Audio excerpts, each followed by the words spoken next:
Issu d'une famille helvético-britannique, et pour celles qui ne savaient pas ce qui est le mot helvético, ça veut dire qu'il vient de Suisse, peut-être pour les anglophones. Heidi a grandi en France où ses parents étaient missionnaires. Elle a été enseignée dans les Écritures d'un bas âge, et comme beaucoup d'enfants de familles chrétiennes. Mais c'est réellement à l'âge de 22 ans qu'elle est devenue une vraie disciple de Jésus-Christ. Elle a accepté ce que cela impliquait de le suivre. Elle a fait des études dans l'hôtellerie pour, en fin de compte, travailler plusieurs années dans le secteur bancaire à Genève, en Suisse. Alors qu'elle étudiait à l'Institut biblique de Genève, elle a rencontré son mari, avec qui elle a eu 4 enfants, aujourd'hui adultes. Depuis 2009, elle travaille à l'IBG comme comptable et coordonnatrice des conférences de Pâques pour les 15 à 25 ans et également coordinatrice des conférences Évangile 21. Il y a quelque temps, elle a repris des études et elle est en train de finaliser un bac en counseling biblique. Merci Heidi de nous enseigner ce matin comment trouver la structure dans un passage dans l'Évangile selon Marc. Souhaitons-lui la bienvenue.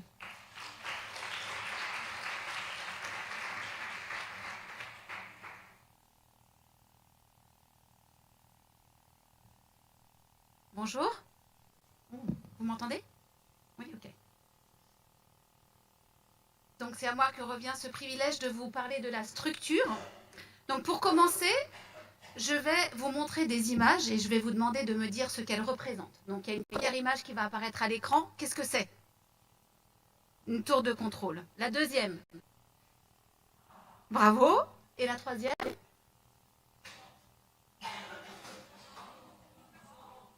Ah, pardon, j'entends pas bien? Non. C'est une prison, c'est une tour médiévale. En réalité, c'est l'image de la tour de Constance que vous voyez là, qui est une tour médiévale qui a entre autres servi à emprisonner des femmes chrétiennes après la révocation de l'édit de Nantes en France, dont Marie Durand, si ça parle à quelques-uns. En tout cas, quel est le point commun entre ces 3 tours? Oh, c'est des tours, pardon, j'ai donné la réponse à ma question. J'étais censée dire le point commun entre ces 3 constructions. Bon, ces 3 tours. Donc ces 3 tours, vous avez trouvé. Et ces 3 tours ont une structure qui diffère car elles ont été construites pour une fonction différente. Donc ce qui définit la fonction de ces tours, en fait, ce sont leurs structures. La première, c'est une tour de contrôle, elle a des grandes vitres à 360 degrés et c'est pour ceux qui sont à l'intérieur puissent voir loin pour bien aiguiller et réguler le trafic aérien.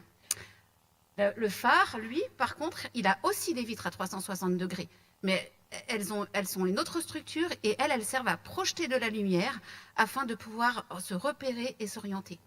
Et enfin, la tour médiévale, elle a des murs épais, des portes renforcées, très peu de fenêtres, car elle sert à mettre à exécution une condamnation et à enfermer quelqu'un qui a enfreint une loi. Donc tout comme la structure de chaque tour définit sa fonction, la structure de chaque texte biblique révèle une emphase, un thème principal. Quand Marc a commencé à rédiger son évangile, il s'est probablement pas mis devant une feuille avec son stylo, une feuille blanche en train de se dire « qu'est-ce que je vais écrire ?» Tout d'un coup, il a commencé et tout lui est venu comme ça. Il a certainement commencé par faire un plan, à structurer ses idées pour avoir une idée de comment il allait poser son matériel sur une feuille. Donc tout en commençant, tout comme moi quand j'ai préparé cette intervention, j'ai réfléchi d'abord à ce que je voulais vous transmettre et ensuite j'ai essayé d'organiser mon matériel en faisant un premier point, un deuxième point, un 20e point, un 25e point. Je rigole. Donc quand on parle de structure, il faut donc se poser la question suivante. Comment l'auteur a-t-il organisé le passage que l'on étudie? Il est donc important, lorsqu'on étudie un texte, de chercher la structure pour comprendre son sens, sa fonction, pour reprendre l'image des tours. Chaque texte a une structure. Cette structure révèle une emphase et l'emphase doit façonner notre message. Dans les quelques minutes qui sont devant nous, alors nous allons essayer de voir quels sont les outils que nous avons à disposition pour répondre à cette question et on va considérer les points suivants.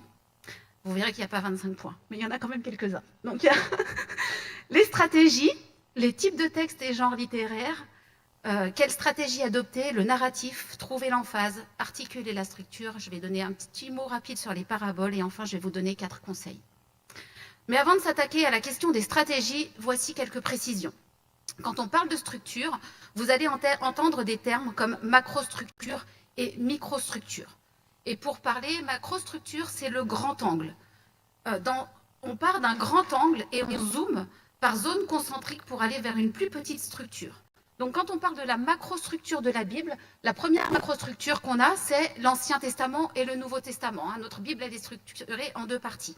Et ensuite, on zoome un petit peu et on va arriver dans un livre. Et là, nous, on est dans le livre de Marc. Et pour Rachel, autant pour moi, Rachel, elle nous a donné la structure hier du livre de Marc. Elle a fait 4 parties. Pour simplifier, je vais en donner 2, mais du début jusqu'au chapitre 8, verset 30, la question qui est répondue dans l'évangile de Marc, c'est qui est Jésus? Et ensuite, à partir du chapitre 8, verset 31 à la fin, c'est pourquoi est-ce qu'il est venu?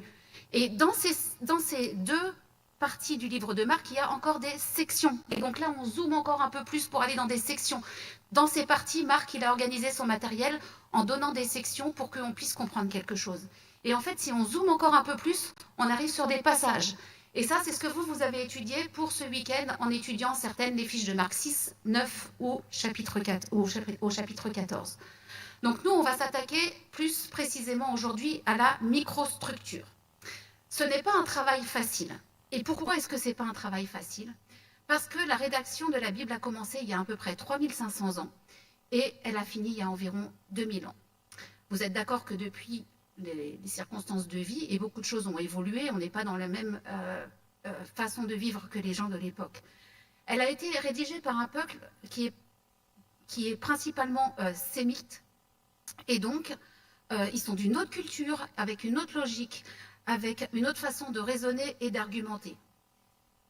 Et du coup, c'est à nous de faire l'exercice de comprendre leur raisonnement, comprendre leur façon d'argumenter, comprendre comment eux, ils ont fonctionné pour pouvoir trouver ce que le texte veut dire. Il y a une distance culturelle, un gap culturel que nous devons faire l'effort de franchir, tout comme dans notre monde actuel, il y a des différences de culture. Et moi qui suis émigrée au Canada, je peux vous le confirmer. Alors, voici le parcours que vous devez effectuer lorsqu'on étudie un texte biblique. Vous avez ce schéma sur vos guides de préparation. Il y a un ordre logique à respecter. Vous voyez, on part du texte en bas, il y a une flèche qui monte, et puis on va faire ce parcours de la flèche qui monte pour aujourd'hui. Ce matin, moi, je suis dans la partie structure.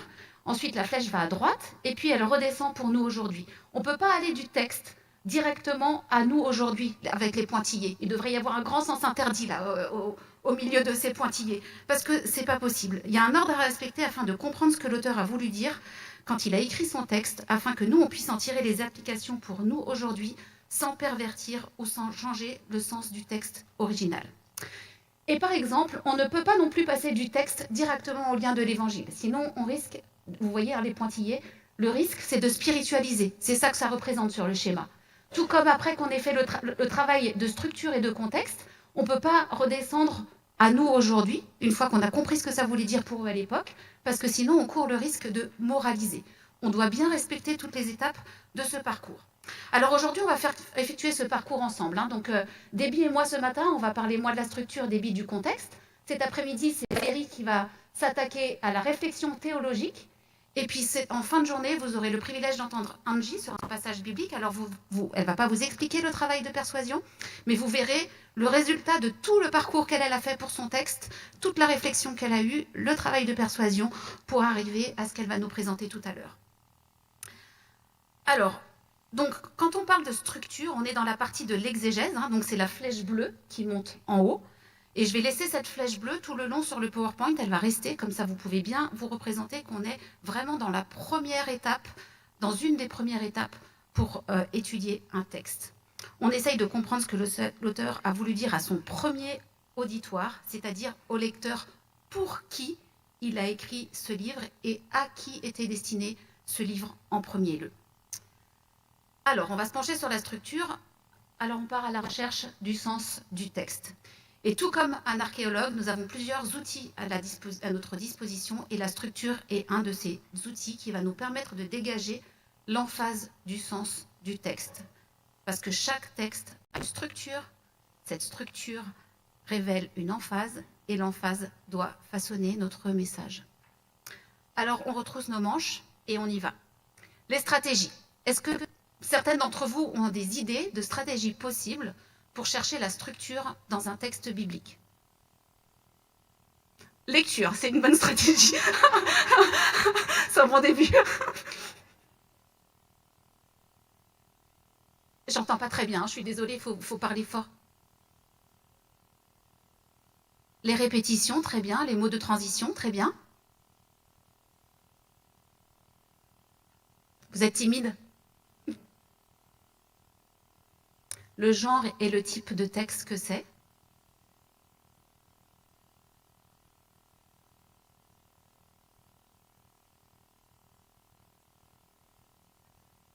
De qui ça s'adresse et de qui on parle, oui, c'est-à-dire les personnages de l'histoire. À qui ça s'adresse, je pense que ça va plutôt dans une idée de contexte.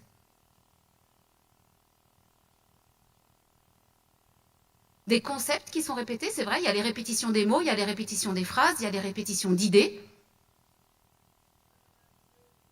Les changements de lieu, les changements de personnages, tout à fait. D'autres idées?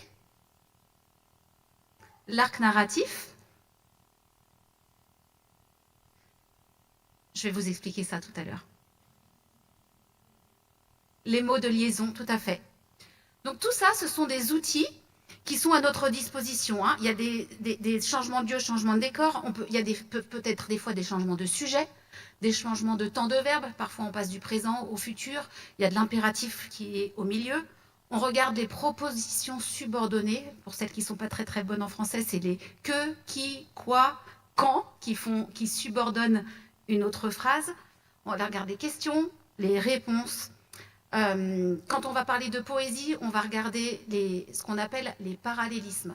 C'est-à-dire qu'il peut y avoir des répétitions dans une poésie. Il y a les strophes, il y a des refrains.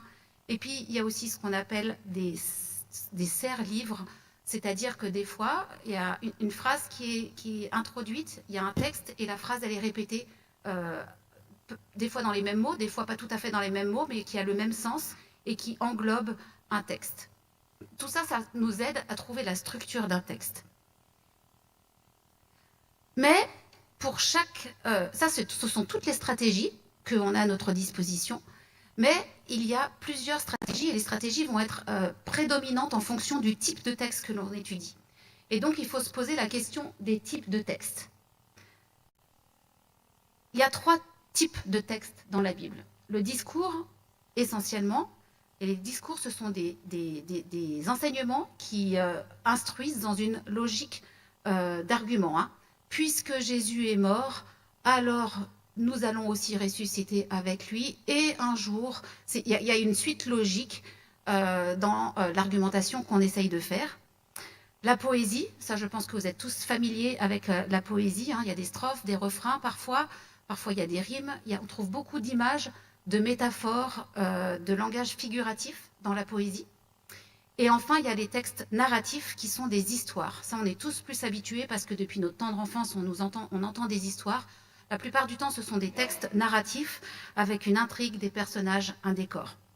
Selon Craig Blomberg, 40% de l'Ancien Testament serait écrit en narratif et dans le Nouveau Testament, c'est essentiellement les évangiles et les actes. Ça veut dire qu'on a quand même une grande proportion de la Bible qui est en narratif.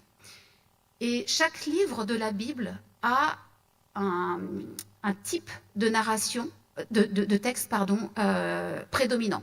Les psaumes, par exemple, c'est prédominant pour la poésie. 1 Samuel, par exemple, c'est prédominant pour la narration, parce qu'un Samuel, ça raconte une histoire. Ça raconte l'histoire de la fin des juges, le début de la royauté. Il y a les 2 rois, Saül et David, pardon. Et en fait, dans cette narration, et même si c'est un texte narratif malgré tout, on retrouve au chapitre 2 de la poésie, puisqu'on a le cantique d'Anne, et on retrouve au chapitre 12 un discours, parce qu'on a un discours de Samuel. Donc c'est pas parce qu'un livre est prédominant dans un type de texte qu'on ne retrouve pas les 3 types de textes dans un livre. De la même façon, dans les évangiles, qui sont essentiellement narratifs, on retrouve de la poésie, hein, on a les cantiques de Marie, le cantique de Zacharie, et on retrouve aussi des discours. Hein. Pour les plus connus, on a le Sermon sur la montagne, on a le discours de Jean 14, 15, 16, et puis dans Marc, on a un discours au chapitre 13. Est-ce que ça va pour les types de textes? C'est bon? Alors on va continuer et on va définir le genre littéraire. Alors le genre littéraire, par exemple, vous avez le genre apocalyptique, le genre historique, le genre des lamentations épistolaires, qui sont les épîtres, les lettres, genre prophétique, et il y en a d'autres. Et dans chaque type de texte, on peut retrouver plusieurs genres littéraires. Genre littéraire, pardon, il ne faut pas que je me mélange quand je vous explique. Donc par exemple, dans le type poétique, on peut retrouver du genre prophétique et du genre de lamentation. On est d'accord avec ça? Et dans le genre narratif, on peut trouver du genre apocalyptique et du genre prophétique. Donc, on a d'abord les types de textes et ensuite on a les genres littéraires qui viennent se greffer au type de texte et qui peuvent varier. Et dans le même texte, on peut avoir du genre prophétique et du genre historique, par exemple. Donc, ça veut dire que pour bien comprendre et étudier un texte et la structure d'un texte, on a les stratégies, les types de textes, les genres littéraires, et après il faut mélanger tout ça et il faut comprendre comment l'utiliser. Et en fait, les stratégies vont dépendre que l'on va utiliser, ce qu'on a énuméré tout à l'heure avec votre aide, ça va dépendre finalement du type de texte que l'on étudie parce que les stratégies sont prédominantes en fonction du type de texte que l'on étudie. Ça veut dire que la première étape pour étudier un livre, c'est lire. Madame avait bien raison, il faut lire, lire et relire. Ce que moi j'aime bien faire avec la technologie qu'on a aujourd'hui, c'est que je vais sur Internet, je vais chercher le texte de biblique, je le copie dans Word. Alors peut-être que celles qui sont plus modernes, elles vont faire autrement. Moi, je copie dans Word et j'imprime. Et je prends mes stylos de couleur et j'entoure. J'entoure les mots de liaison d'une couleur, j'entoure les personnages d'une autre couleur, j'entoure les répétitions d'une autre couleur. Et je joue avec mes crayons pour que ça me saute aux yeux visuellement après. Et comme ça, on peut commencer à étudier le texte biblique en repérant les stratégies et finalement décider ce que c'est comme type de texte. Donc il y a des stratégies qui sont prédominantes. Là, je les ai un peu regroupées. Ça ne veut pas dire que parce qu'elles sont prédominantes, elles ne peuvent pas être utilisées dans un autre type de texte. Par exemple, les mots de liaison que j'ai mis sous discours sont tout autant valables pour la poésie et pour le narratif. Mais elles sont encore plus valables pour le discours, parce qu'il y a l'argumentation logique dans les discours, donc les ainsi, les toutefois, ou les mots qui se rapportent à une argumentation antérieure sont plus importants, il faut plus veiller dessus pour des discours, mais ça reste valable pour tous les types de textes. Donc aujourd'hui, nous, on va se pencher sur le narratif, puisque Marc est essentiellement narratif, et donc on va regarder cela. Donc pour le texte narratif, il y a plusieurs manières de chercher la structure. La première, c'est ce triangle que vous avez eu sur les feuilles que vous avez reçues hier, qui identifie certaines questions qu'on peut se poser dans un texte narratif. La première question, c'est la question des personnages. Donc quand on veut chercher une histoire, on va se poser la question de qui sont les personnages. Quels sont les acteurs principaux de la scène qui se déroule devant nous? Est-ce qu'il y a des protagonistes? Est-ce qu'il y a des antagonistes? On se pose la question aussi des lieux. Qu'est-ce qu'est le décor? Quel est le décor? Est-ce qu'à un moment, on change de décor? Est-ce qu'on passe du bord du lac au désert? Est-ce qu'on est dans le désert et au bord du lac? C'est possible aussi. Mais on regarde les changements de décor, des changements de scène. On regarde le temps. Est-ce qu'on passe du matin au soir, au lendemain? On regarde aussi le temps des verbes, on passe du présent au futur, l'impératif. Et puis on regarde aussi les thèmes. Est-ce qu'il y a un changement de thème dans notre texte?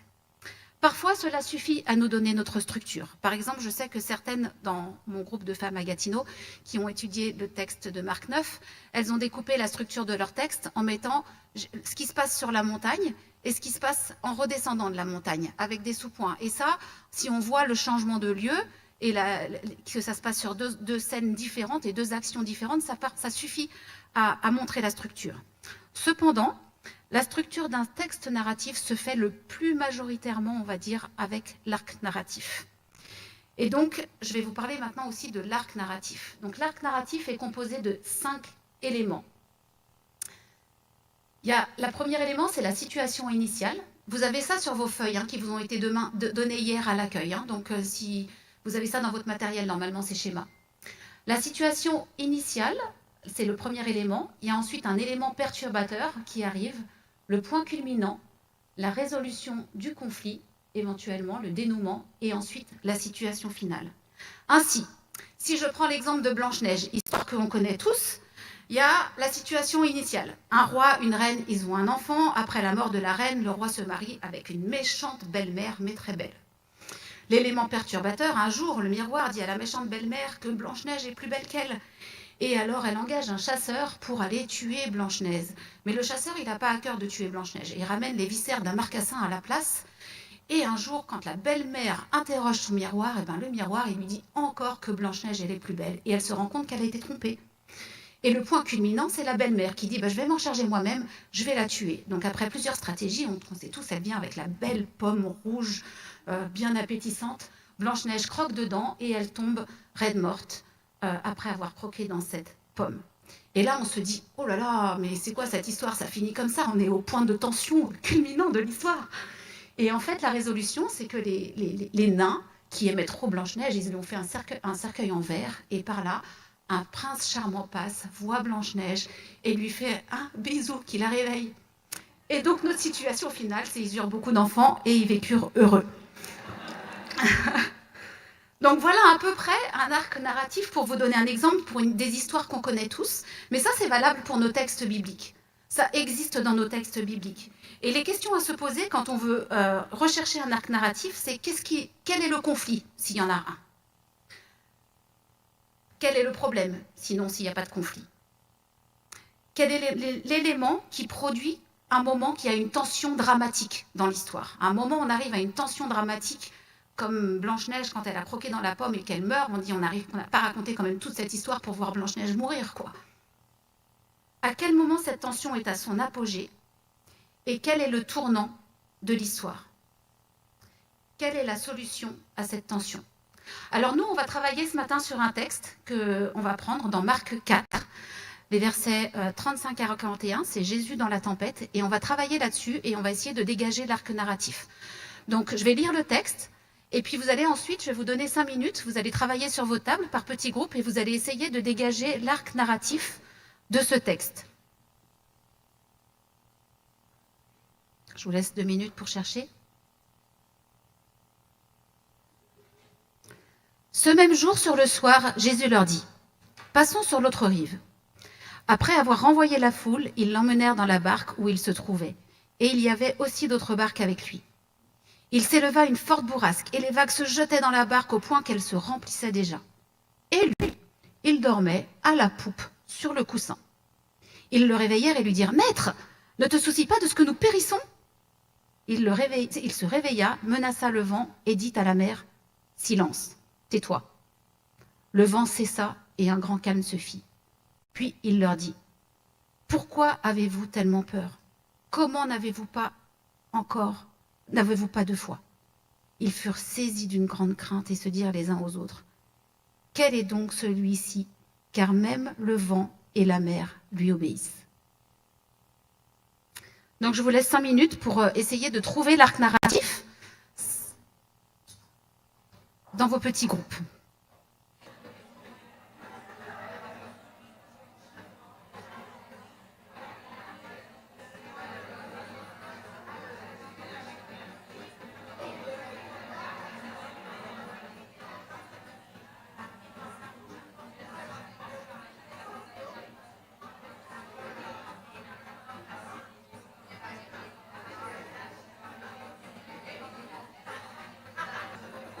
S'arrêter et on va regarder ce qui est l'arc narratif ensemble. Donc, si une ou deux personnes peuvent me répondre pour chaque question, quelle est la situation initiale? Si par exemple 2 personnes de 2 groupes différents peuvent me répondre à cette question. La situation initiale, peut-être que vous n'avez pas trouvé la même. N'ayez pas peur de répondre une fois que la première personne a répondu. Répondez, c'est tout. C'est pas grave, c'est comme ça qu'on commence le travail. On commence, on marque ce qu'on pense, on change, on rechange, on réfléchit. Donc là, vous avez eu 5 minutes, donc c'est pas grave. Donnez les réponses que vous avez. Quelle est la situation initiale? Alors, je suis toujours aussi sourde, il faut crier.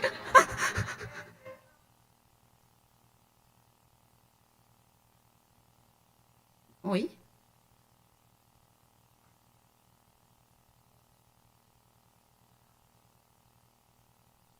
Ok, donc 35-36, Jésus est de l'autre côté du lac et ils veulent passer avec Jésus de l'autre côté du lac. Une autre réponse? Quelqu'un a vu une autre situation initiale?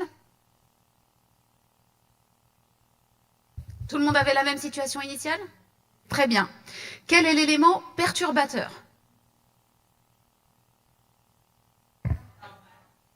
La tempête? D'autres réponses que la tempête? Jésus dormait. C'est perturbant.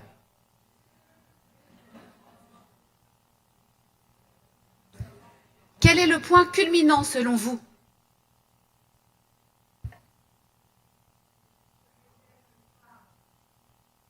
Jésus parle à la tempête, au vent et à la mer. Un autre point culminant pour un autre groupe? Oui?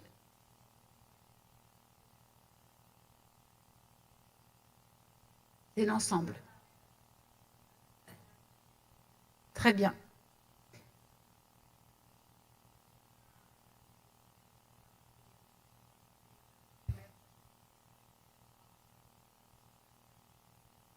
Donc, pour la table de Tamara, le point culminant, c'est quand les disciples ont dit à Jésus, ne te soucies-tu donc pas de ce que nous périssons? Pour vous aussi? D'accord. Et la résolution de conflits ou de situations? Donc, pour vous, c'est Jésus qui calme la tempête, alors qu'à la table là-bas, c'était le point culminant. D'autres situations? Oui? Jésus adresse leur manque de foi. C'est leur résolution? Oui.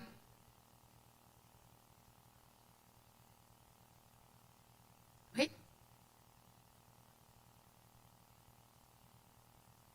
Et enfin, la situation finale?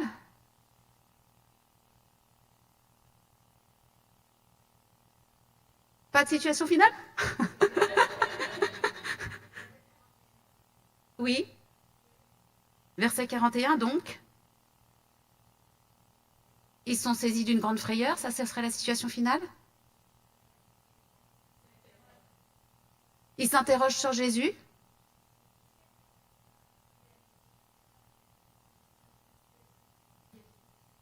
Les disciples commencent à comprendre qui est Jésus. Ils voient sa puissance. Alors vous voyez que c'est intéressant parce que vous avez tous fait le même travail à partir du même texte et les points de votre arc narratif diffèrent un petit peu et vous n'avez pas trouvé enfin vous n'avez pas trouvé, c'est pas ça que je devrais dire, c'est que, si vous n'avez pas trouvé la même réponse en fait et ça veut dire qu'en fait le travail il n'est pas encore abouti. Vous avez fait les 5 premières minutes, vous avez commencé à poser quelque chose sur votre papier, vous avez un point de départ pour votre travail. Mais à partir de ce point de départ, on continue dans la progression sur le parcours, on va faire le contexte, et on va faire par exemple d'abord le contexte littéraire, on va revenir à la structure pour retravailler la structure, le contexte biblique et historique, on va revenir à la structure pour retravailler la structure, et la structure c'est quelque chose qu'on pose au départ et qu'on perfectionne, sur laquelle on revient au fur et à mesure de notre travail et de notre progression dans notre texte. Donc moi je vais vous partager ce que moi j'ai fait comme parcours, parce que moi j'ai fait tout le parcours, là, tout le carré, pour étudier ce texte. Et je vais vous partager exactement où en est mon arc narratif aujourd'hui. Donc la situation initiale pour moi, c'est Jésus qui est d'une fin de journée chargée et qui part avec ses disciples sur l'autre rive. Hein. Il est depuis le matin dans ce lieu, sur la barque. Il est dans la même barque depuis le matin. Il enseigne une foule. Il enseigne en parabole. En aparté à ses disciples qui sont dans la barque, il donne les explications des paraboles. C'est la fin de la journée. Et en fait, sans descendre du bateau, c'est Jésus qui a l'initiative de la traversée du lac pour l'autre rive. La situation perturbateur, c'est la tempête qui éclate, et les disciples qui ont peur et qui interrogent Jésus avec reproche. Ne te soucies-tu donc pas de ce que nous périssons? Le point culminant, c'est Jésus qui parle et qui commande. Je dis commande parce que le verbe est à l'impératif. Il dit 3 mots. Il y a souvent une mise en scène, hein, quand vous regardez les tableaux de Jésus qui calme la tempête, il est devant sur un tableau, représenté devant, les bras comme ça. Mais le texte ne le dit pas. Le texte dit, il s'est réveillé, il n'est même pas dit qu'il se le lève. C'est Jésus qui dit au vent et à la mer 3 mots. Silence, tais-toi. Basta, la mer est calme. L'élément de résolution, c'est la mer qui est calme et Jésus qui interroge les disciples avec reproche à leur tour. Pourquoi avez-vous si peur? Ne croyez-vous pas encore? Alors, dans la traduction que nous, on a lue là tout à l'heure, c'était comment n'avez-vous pas de foi? Mais selon les traductions, c'est pourquoi n'avez-vous pas encore de foi? Pourquoi ne croyez-vous pas encore? Et la situation finale, c'est qu'en fait, ils sont encore plus terrifiés qu'avant et ils se demandent, mais qui est celui-ci à qui même le vent et la tempête obéissent? Donc la question, une fois qu'on a fait notre arc narratif, c'est de trouver l'emphase. Comment est-ce qu'on trouve une emphase sur un texte narratif? L'emphase, en général, se situe dans le haut de notre schéma narratif. Ça peut être tout en haut, tout comme ça peut être les points 2, 3 et 4. Et ça peut être une synthèse de ces 3 points, parce que ça peut être un thème qui se dégage à partir de ces 3 points, mais ça peut être aussi tout simplement vraiment en haut. Et ici, on constate que le point culminant, dans mon schéma narratif, c'est Jésus qui parle au vent et à la mer. Par conséquent, l'emphase que moi je dégage de mon texte narratif, c'est Jésus qui a autorité sur la création. Je rappelle que le but de la structure, c'est de trouver une emphase, parce que chaque texte a une structure. Cette structure révèle une emphase, et l'emphase doit façonner notre message. Donc mon emphase, c'est Jésus a autorité sur la création. Mais ce que je trouve intéressant, c'est que quand on observe l'arc narratif, ici, c'est que je peux constater encore 2 éléments. Je vois que, quand je mets en comparaison, les disciples étaient apeurés, mais à la fin, ils sont encore plus apeurés qu'avant. Ce qu'il y a, c'est que en fait, l'objet de leur crainte a changé. Ils n'ont plus peur de la tempête ou des circonstances, mais ils ont peur d'une personne. Et puis la deuxième chose que l'on constate, c'est que les disciples posent une question avec un ton de reproche à Jésus. Ne te soucies-tu donc pas? Il y a du reproche dans la question. Lui, il dort sur son coussin. Mais Jésus, à son tour, à la fin, pose une question aux disciples avec un ton de reproche. Pourquoi avez-vous si peur? Vous ne croyez pas encore? C'est un reproche parce que ça sous-entend qu'ils devraient comprendre et qu'ils devraient croire. Mais en même temps, il y a un peu d'espoir parce que vous ne croyez pas encore, ça laisse aussi entendre qu'un jour, ils vont finir par comprendre. Et cette question, elle doit nous faire poser d'autres questions à nous. À partir de ce moment-là, on peut commencer à se poser des questions. Croire quoi? Qu'est-ce qu'ils auraient dû comprendre? Et comment leur compréhension aurait-elle dû se manifester au travers de cette tempête? Comment les disciples auraient-ils pu se conduire s'ils avaient cru? Qu'aurait été la bonne attitude? Eh bien, les disciples étaient censés comprendre que Jésus est Dieu. Personne n'a jamais calmé une tempête auparavant. Personne n'a jamais eu le contrôle sur la création, si ce n'est Dieu. Et ils connaissaient leur Ancien Testament. Qui, d'après vous, peut parler au vent et à la mer, si ce n'est le Créateur lui-même? Et qui est le Créateur? Dieu. Donc, Jésus est Dieu. On est devant un événement qui démontre que Jésus est Dieu, celui qui est proclamé dès le commencement dans les livres de Marc. Marc 1:1, Jésus, Fils de Dieu. Et c'est ce que les disciples étaient censés comprendre. Alors, ce serait facile de nous mettre à leur place et de dire, mais ils n'ont rien compris là depuis le temps qu'ils sont avec Jésus. Mais en fait, on est pareil.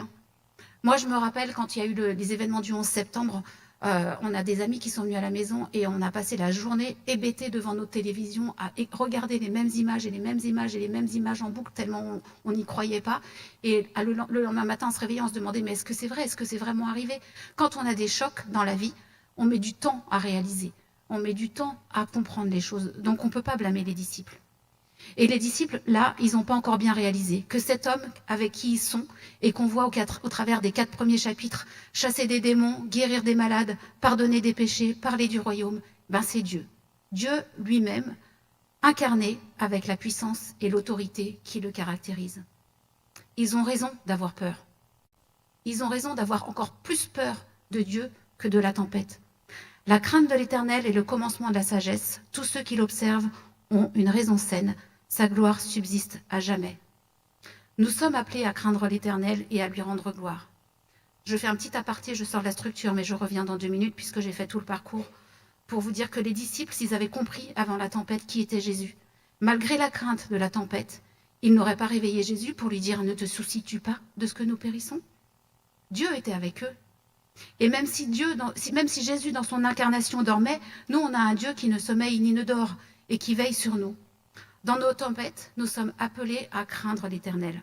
Non pas une crainte qui nous terrifie des circonstances ou de Dieu, d'avoir peur de Dieu comme les disciples ont eu peur de Jésus, mais une crainte révérencieuse qui grandit alors que nous connaissons Dieu de mieux en mieux.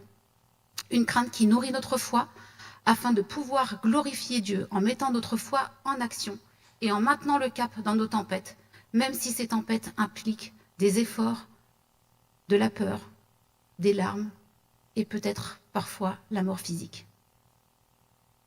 Alors je reviens à la structure. Comment articuler la structure ?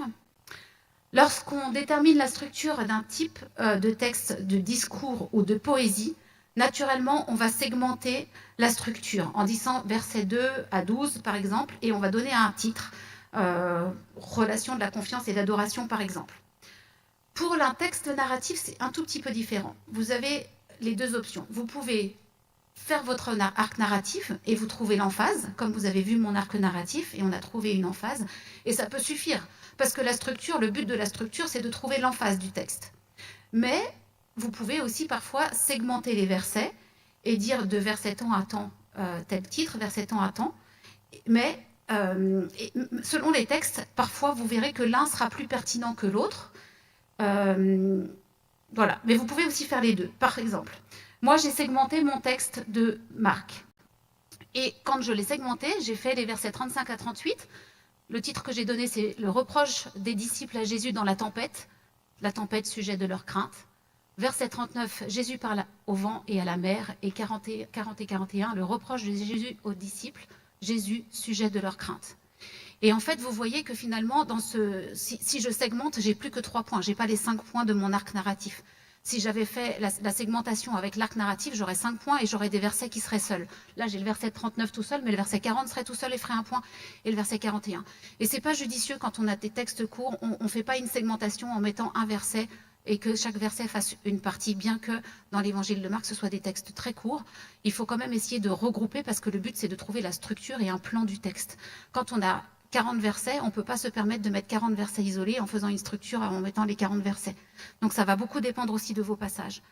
Mais finalement, si j'avais suivi l'arc narratif, j'aurais pu segmenter en 5 points, mais on peut le regrouper et le condenser. Et là, j'ai 3 points pour faire la structure. Le découpage n'est pas tout à fait pareil. Donc vous pouvez suivre l'un ou l'autre. L'un peut vous aider aussi à faire l'autre. L'arc narratif nous permet à comprendre l'histoire, à voir, et ensuite, après, on peut passer à la segmentation pour essayer de faire sa structure. Par contre, même si le découpage n'est pas le même, l'emphase reste la même, parce que le thème du passage, en principe, devrait rester le même. Donc, à vous aussi de voir ce qui est plus pertinent et ce avec quoi vous êtes le plus à l'aise. Je touche un petit mot rapidement sur les paraboles, parce qu'on n'étudie pas les paraboles tout à fait de la même manière. Mais étant donné qu'un tiers des enseignements de Jésus ont été faits en parabole, je pense que c'est important juste d'en toucher un petit mot pour vous sensibiliser à la question, même si mon but là ce matin, c'est pas de vous enseigner comment trouver la structure d'un texte dans une parabole. Charles Simon Trust définit une parabole de la manière suivante.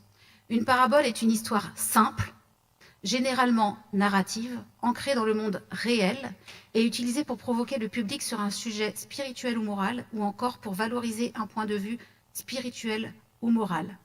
Donc pour comprendre une parabole, nous devons comprendre la raison pour laquelle Jésus a raconté une parabole. Quand Jésus raconte une parabole, il a une raison pour laquelle il la raconte, une intention, et il faut qu'on comprenne quelle est sa raison. Ça veut dire aussi que quand nous on tire une leçon de la parabole, là où les leçons que l'on tire de la parabole doivent faire ressortir cette raison. Et à cause de ça, c'est très important et primordial de bien s'appliquer et de passer du temps dans les contextes littéraires, historiques et bibliques. Parce qu'on doit comprendre, puisque c'est ancré dans le monde réel et dans le monde réel de l'époque, on doit comprendre quel est le contexte culturel des premiers auditeurs, à qui a été adressée la parole, le contexte dans lequel Jésus donne la parole, qui sont ses interlocuteurs. Par exemple, si c'est des pharisiens, qu'est-ce que la Bible dit sur les pharisiens? Il faut comprendre qui sont les pharisiens. Quelle est la question qui a suscité la parabole? Est-ce que quand Jésus a commencé à raconter la parabole, c'est parce que quelqu'un lui a posé une question?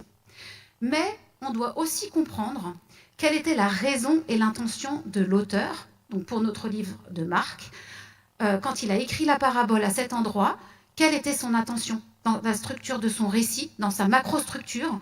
Quand il a fait sa macrostructure du livre de Marc, il a choisi de placer les paraboles à cet endroit-là, et quelle était son intention, et comment il a organisé son matériel. Donc on doit chercher le contexte des premiers auditeurs, ceux de Jésus, mais on doit aussi chercher le contexte des premiers lecteurs, ceux à qui Marc destine son texte. Donc en termes de structure, pour une parabole, il est important d'aller regarder la macrostructure. Est-ce qu'il y a plusieurs enseignements successifs? Est-ce que ces enseignements parlent du même thème? Par exemple, au chapitre 4 de Marc, on vient de lire la fin du chapitre 4, mais ce qui précède, on a la parabole du semeur, la parabole du chandelier sur la lampe, on a la parabole de la croissance, de la graine qui croît, et de la graine de moutarde. Et les 4 paraboles parlent du royaume, donc on a un thème commun.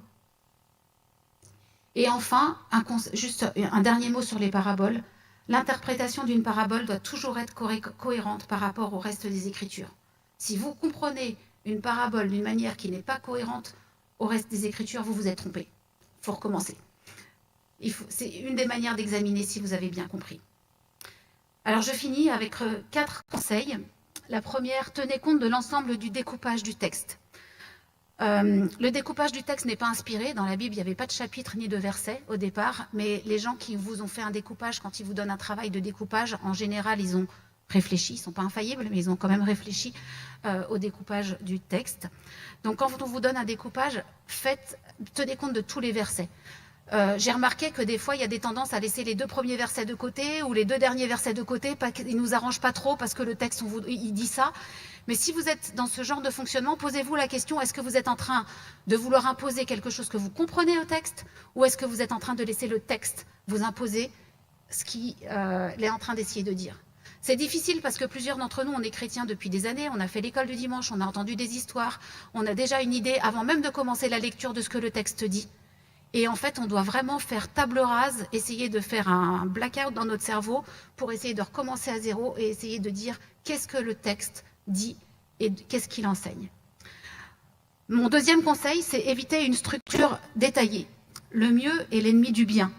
Parfois, à vouloir trop bien faire, on essaye de mettre tous les détails dans notre structure. Alors pourquoi pas faire une structure détaillée, mais dans ces cas-là, faire une autre structure pas trop détaillée. La structure, c'est un travail personnel. Personne ne va jamais voir votre structure. Si une fois vous devez enseigner, normalement, les gens ne vont pas voir votre structure. Elle est sur le papier, mais plus elle est claire sur le papier, plus elle sera claire pour vous dans votre tête. Et votre structure doit permettre de trouver l'emphase. Donc, le thème principal, comment il a été construit. Pas de révéler tous les détails. Les détails, c'est un travail pour plus tard. Ce qui m'emmène à mon point suivant, c'est des titres pertinents et pas trop longs pour vos sections. Selon moi, une bonne structure, c'est une structure que vous pouvez mémoriser facilement. Parce que si vous arrivez à mémoriser votre structure et que tout au long de votre travail, vous revenez à la structure pour vérifier que votre structure, elle est correcte, sans forcément préparer de message comme Angie va nous présenter tout à l'heure et qu'elle est arrivée à un message, si vous faites juste les réflexions théologiques et vous pouvez réfléchir aux essais, aux applications, sans faire de plan d'enseignement, en revenant à votre structure, vous êtes capable d'enseigner sur le texte de manière informelle. Donc si dans votre tête, votre structure est claire, normalement, vous croisez une femme demain au supermarché ou à la sortie de l'église et qu'elle vous dit « je suis découragée, j'ai ça et ça », vous avez étudié ce texte cette semaine, vous avez la structure en tête, ou vous allez vite sur votre iPhone regarder la structure du texte, vous devriez être capable de « ah, ça switch, je vois l'emphase, je vois quels sont mes thèmes principaux, je dois pouvoir enseigner la personne ». Et enfin, dernière remarque, si la structure ne révèle pas la même emphase que votre intention de l'auteur, il y a un problème. L'emphase que révèle la structure doit être conforme à l'intention de l'auteur, qui elle-même doit être conforme à la ligne mélodique du livre. Voilà.